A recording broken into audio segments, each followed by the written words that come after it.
That was in 2003 that we opened up the rat hole. And I traveled, I mean, to Maine, to Wyoming, California, wherever they called me to go build an engine, I was there. I never turned down the job. I didn't get to see much of my wife, but money was good. She wasn't complaining.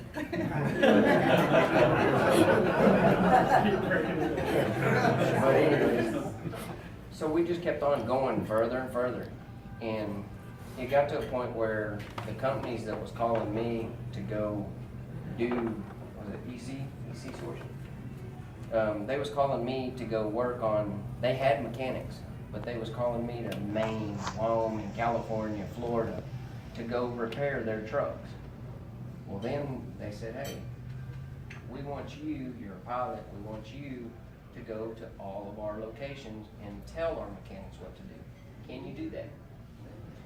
I can do whatever you pay for, really. I mean, that's my mindset. But so they called us up to Wyoming. I went up there and met with them, and while I was there, was working.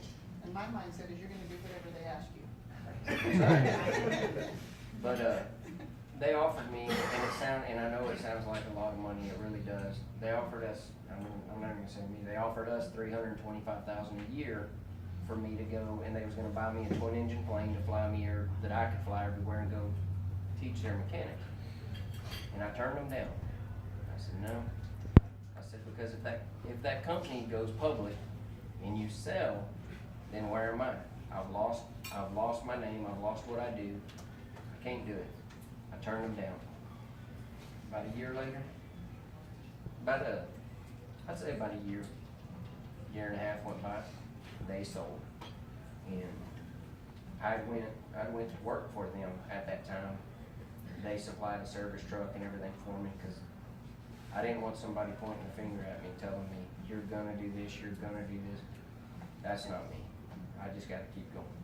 But I went to work for them doing their engines and stuff, and they ended up selling out, and every person in the top was without. I mean, now they're truck drivers. This is no joke. But I come back from doing that. We built our shop. I sold my airplane is what I ended up doing, because I financially didn't have the means to build my shop the way I wanted to. And so I sold my airplane, took that money, built my first building, and about $1,200 is what I had left after building the building.